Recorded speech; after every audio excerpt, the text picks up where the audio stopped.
Friends, ఈరోజు kitchen lab లోపల మనం ఏం తెలుసుకుందాము. కిచెన్ ల్యాబ్ అలానే గుడ్ హెల్త్, గుడ్ ఫుడ్ గురించి కదా. తినరా మైమరచి, తినరా మైమరచి, తినరా మైమరచి. ఏమిటది మనము మైమరచి తినాల్సింది? తెలుగువారి నెచ్చలి బచ్చలి, తెలుగువారి నెచ్చలి బచ్చలి. అదే అదే మన ఆకుకూర, అదే అదే మన పోషక విలువలున్నటువంటి పౌష్టికాహారంలోని ఒక భాగం. అదే అందులోనే ఉంటాయి ఖనిజ లవణాలు అనే విషయాన్ని మర్చిపోకూడదు మిత్రమా. తినరా మైమరచి, తినరా మైమరచి, తెలుగువారి నెచ్చలి బచ్చలి. పోయక పెరుగదు బచ్చలి, మేయక పాలియ్యదు ఆవు మీది లోనన్ అని ఆర్యోక్తి. పోయక పెరుగదు బచ్చలి, మేయక పాలియ్యదు ఆవు మేదిని లోనన్ అని ఆర్యోక్తి. అంటే బచ్చలి మొక్క ఆకుల్ని రోజు కోస్తుంటేనే ఆ మొక్క పెరుగుతుందంట దీనర్థం. బచ్చలి, పాలకూర, పుల్ల బచ్చలి త్రయంలో బచ్చలి పాత్ర గొప్పది.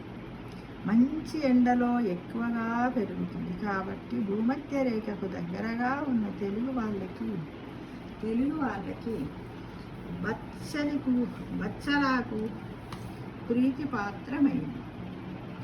ఈరాన్లో పుట్టి ప్రపంచమంతట మెట్టిన బచ్చలాకుల కథ చాలా ఉంది. పర్షియన్లు బచ్చల్ని ఆకుకూరల్లో రారాజుగా భావిస్తారు. కీర్తి శకం 6వ శతాబ్దంలో ఇది ఇండియా నుంచి చైనా వెళ్ళిందంట. 6 నుండి 10 శతాబ్దాలలోనే ఇది భారతదేశం అంతా వ్యాపించింది. ఈ విషయం మనకు తెలియదు, ఇప్పుడు తెలుసుకుంటుంది ఈ వీడియోతో. అవునా మిత్రులు? దీని పండుని చిదిమితే ముదురు వంకాయ రంగట పరుపుల రసం వస్తుంది. అచ్చ తెలుగులో బచ్చన అంటే మంచి వర్ణము కలిగిన పండు కలది కాబట్టి బచ్చలి అని తెలుగు వాళ్ళు పిలిచి ఉండవచ్చును అని మన పెద్దలు చెబుతున్నారు మిత్రమా. ఈ బచ్చలి పేరులోంచే ఈ మొక్కకు బసెల్లా అనే వృక్షనామం ఏర్పడింది. అంతే. బచ్చలి యొక్క శాస్త్రీయ నామం ఏంటిది? వృక్ష శాస్త్రం లోపల ప్రతిదానికి ఒక శాస్త్రీయ నామం ఉంది. అది ఏంటిదంటే బసెల్లా. బచ్చలిలో తీగ బచ్చలి, బసెల్లా అల్బా బాల బచ్చలి, ఎర్ర బచ్చలి, బెసెల్లా రుబ్రా అంటే రాచ బచ్చలి, మట్టు బచ్చలి, బెసెల్లా లుసీడా కాడ బచ్చలి అని 3 రకాలు ఉన్నాయి.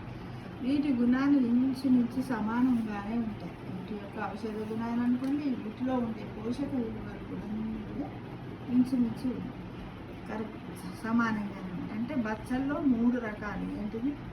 తీగ బచ్చలి, ఎర్ర బచ్చలి, మట్టు బచ్చలి, 3. బచ్చలి కూర గురించి 9-10 శతాబ్దాల తర్వాత వెలువడిన గ్రంథాలలోని కొంత సమాచారం దొరికిందంట మన వాళ్ళకి. బహుశా నలుడి పాకశాస్త్ర గ్రంథం నుండి పాకదర్పణములోనే ఈ ఆకుకూర గురించి ఉందంట. ఈ ఆకుకూర గురించి దాంట్లోనే ఉందని అందరు అంటున్నారు. ఆకుకూర ఉంది. బచ్చలి కూర వగరు తీపి రుచులు కలిగి ఉంటుంది.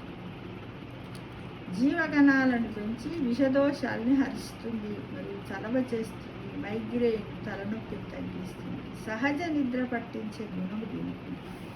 బచ్చలాకులు, తీగ కాడలు కూడా వండుకోదగినవి. వీటిలో ఉండే ఆహార పీచు, ఖనిజాలు, లవణాల సాంద్రత వలన షుగర్ వ్యాధిని పెరగకుండా చేస్తుంది. వాపును తగ్గిస్తుంది. ఆలస్యంగా అరుగుతుంది. ఈ బచ్చలిలో కాల్షియం, పొటాషియం, మెగ్నీషియం, ఇనుము, విటమిన్ ఏ, బి, బచ్చల్లో ఎక్కువగా ఉంటుంది. లేత కాడల్లో ఏ విటమిన్ బాగా ఉంటుంది. ఎర్ర కాడలున్న బచ్చల్లో అదనంగా బీటా కెరాటిన్ ఉంటుంది. అది మరింత నాణ్యమైనది. బచ్చలి కూరలో ఆక్సాలిక్ ఆమ్లం పెద్దగా ఉండదు కాబట్టి పాలకూర తినకూడని వారికి బచ్చల కూర సరిపడవచ్చు.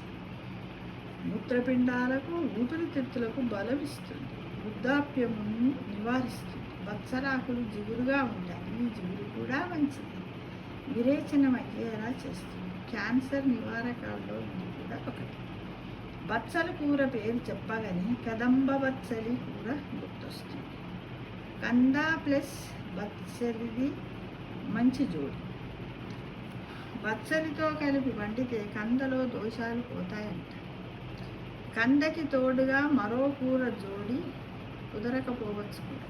ఎందుకంటే కంద బచ్చలిని ఆవబెట్టి వండిన కూర మూలవ్యాధులున్న వారికి మేలు చేస్తుంది, రక్త వృద్ధి కలిగిస్తుంది, వాత వ్యాధులు కఫ వ్యాధుల్లో మేలు చేస్తుంది, జీర్ణశక్తిని పెంచుతుంది, విరేచనకారి, తృప్తినిస్తుంది. తెలుగువారి పెళ్ళిళ్ళలో కంద బచ్చలు కూడా ఒక స్టేటస్ సింబల్.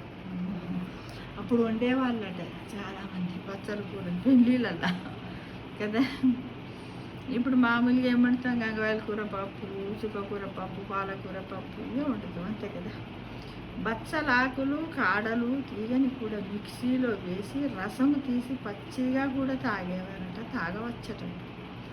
ఈ రసంలో పాలు పోసి పాయాసంలా కాచుకోవచ్చంట. రసం పొడి వేసి చారు కాచుకుంటే శక్తిదాయకమైన ఔషధంగా పనిచేస్తుంది. బచ్చలాకుల్ని ఇష్టపడి తినండి, భయపడి అయిష్టంగా తినాల్సిన అవసరం లేదు. అది శరీరానికి మనస్సుకు రెండింటికి మేలు చేసే గొప్ప ఆకుకూర. అదే ఏంటిది? నెచ్చలి బచ్చలి, తెలుగువారి నచ్చినటువంటి బచ్చలి కూర. తినరా మహిమరచి, తినరా మహిమరచి. మన బచ్చలి కూరలో ఎన్ని ఔషధాలు ఉన్నాయి చూడండి మిత్రులు కదా. ఏదో ఎవరో మన తాత వాళ్ళు వెనకటి ఇవే తినేవాళ్ళు. వాళ్ళు ఇంటి ముందర తోటకూరలు, బచ్చల కూరలు ఇలాంటివి చాలా తినేవాళ్ళు. మన ఇంటి ముందు మునగ చెట్టున్న 2 ఆకులు తెచ్చి కూరలో వేసుకోలేని పరిస్థితుల్లో మనం ఉంటాం మిత్రులు కదా. ప్రతి ఒక్కరు కూడా తినడానికి ప్రయత్నించండి ఈ వీడియో విన్న తర్వాత కదా. ఆరోగ్యమే మహాభాగ్యం. సర్వే జనా సుఖినో భవంతు. జై శ్రీరామ్, జై శ్రీరామ్.